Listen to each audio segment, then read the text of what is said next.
Orang Islam bodoh menyembah batu Ka'bah seperti Hindu Buddha. Inilah beberapa pernyataan yang ada di dalam komentar channel YouTube kami Al-Mu'allim Center. Oleh sebab itu, perlu sekali kami jawab. Bismillahirrahmanirrahim, walhamdulillah, wassalatu wassalamu ala rasulillah, Sayyidina wa maulana Muhammad ibn Abdillah, wa ala alihi wa sahbihi wa mawalah, wa la hawla wa la quwata illa billah, amma ba'd. Faqad qala Allah azza wa jal, a'udhu billahi minasyaitanir rajim, inna awwala baiti wudi'a lin-nasi lalladhi bi Bakkata mubarakan wa hudan lil alamin. Wa qala jalla dhikruh, qad nara taqalluba wajhika fis samaa falanwalliyannaka qiblatan tardaha fawalli wajhaka syatral masjidil haram wa haitsu ma kuntum fawallu wujuhakum syatrah wa innal ladzina utul kitaba la ya'lamuna annahu al-haqqu min rabbihim wa mallahu bighafilin amma ya'malun.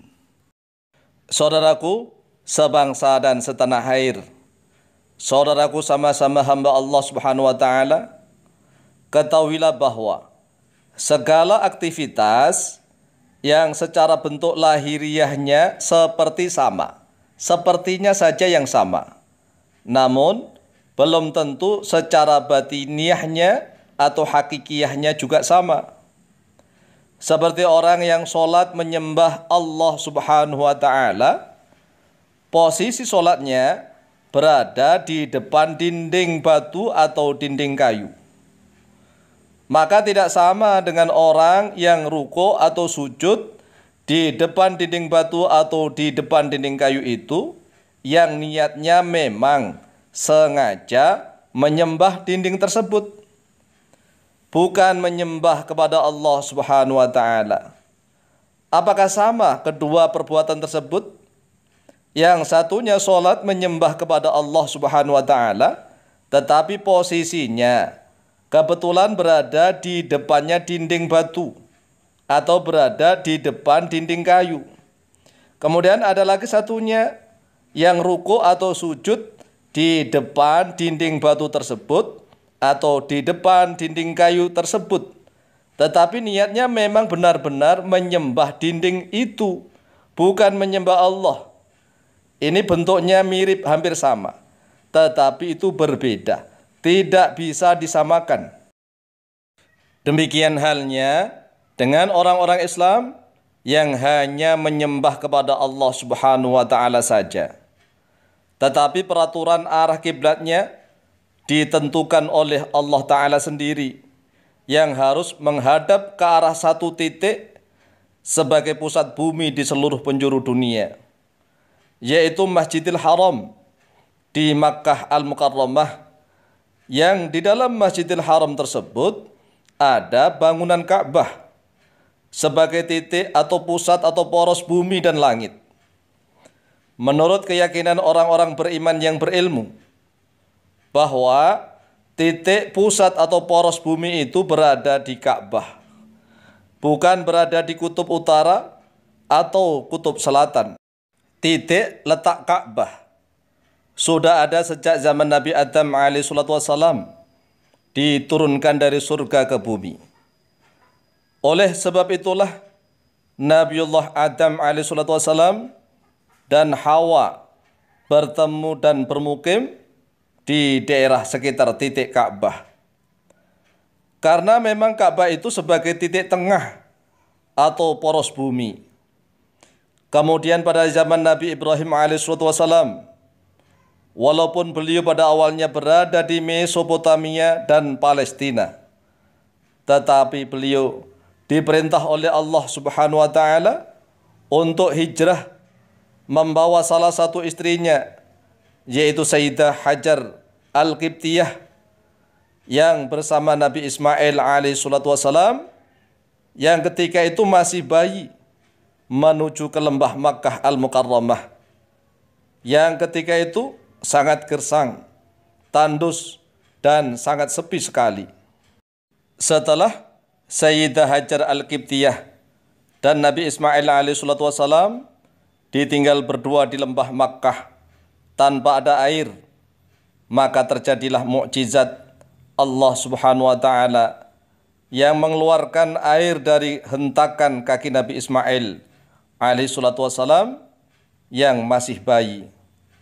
Kemudian terbentuklah air Zam-Zam dan mulailah tumbuh peradaban baru yang semakin maju di lembah Makkah Al-Mukarramah.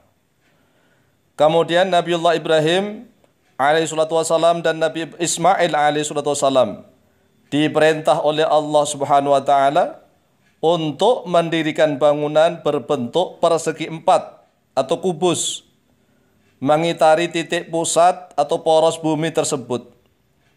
Karena bangunan itu berbentuk persegi empat atau kubus, maka dalam bahasa Arab disebut Ka'bah atau Ka'bun atau Ka'bah yang bermakna segi empat atau kubus.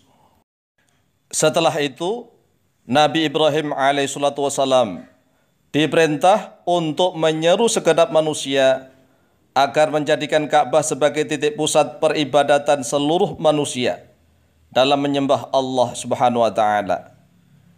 Jadi kesimpulannya bahwa bangunan Ka'bah itu bukan Tuhan yang disembah dan juga bukan perantara atau wasilah untuk mendekatkan diri sedekat-dekatnya kepada Allah Subhanahu wa taala.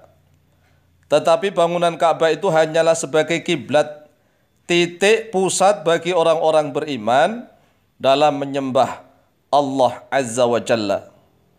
Bukan menyembah bangunan batu Ka'bah tersebut. Hal itu sangat berbeda dengan agama lain yang non-Islam. Dasarnya adalah di dalam Al-Qur'anul Karim surat Ali Imran ayat yang ke-96. Qala Allah Azza wa Jalla a'udzu billahi minasyaitonir rajim. Inna awwala baiti wudi'a lin-nasi lalladzi bi Bakkah mubarakan wa hudan lil alamin. Inna awwala baitin sesungguhnya pertama kalinya rumah wudi'a yang diletakkan lin-nasi untuk manusia, lalladzi yaitu sungguh-sungguh yang bi Bakkah yang berada di Bakkah, nama lain kota Makkah Al-Mukarramah, mubarakan yang diberkahi wa hudan dan sebagai petunjuk lil alamina untuk seluruh alam. Wa qala jalla dzikruh dan telah berfirman oleh Allah jalla dzikruh. Qad nara taqalluba wajhaka fis samai falanwalliyannaka qiblatan tardaha. Qad nara sungguh telah melihat oleh kami kata Allah taqalluba wajhika pada berbolak-baliknya wajahmu fis samai memandang ke langit. Falanwalliyannaka maka sungguh akan memalingkan oleh kami kepadamu kiblatan pada suatu kiblat tardo yang meridhoi oleh engkau, yang rela oleh engkau Muhammad pada kiblat itu. Fawalli wajhaka maka hadapkanlah wajahmu syatral masjidil haram, searah masjidil haram. Wa haitsuma kuntum dan sekiranya ada oleh kalian, fawallu maka hadapkanlah oleh kalian wujuhakum pada wajah-wajah kalian syatrahu pada arahnya masjidil haram. Wa innal ladzina utul kitaba la ya'lamuna annahu al-haqqu min rabbihim. Wa innal ladzina sesungguhnya orang-orang yang telah diberikan terhadap mereka alladzina Alkitab pada Alkitab, yaitu kitab Taurat, Injil dan Zabur. La ya'lamuna yaitu sungguh-sungguh akan mengetahui oleh mereka annahu pada sesungguhnya menghadap kepada Masjidil Haram yang searah kiblat Makkah Al-Mukarramah yaitu Ka'bah. Al-haqqu yaitu benar min rabbihim dari Tuhan mereka. Wa mallahu bighafilin amma ya'malun dan tidaklah Allah yaitu lalai terhadap segala sesuatu yang beramal oleh mereka. Wallahu ta'ala a'lamu biswab.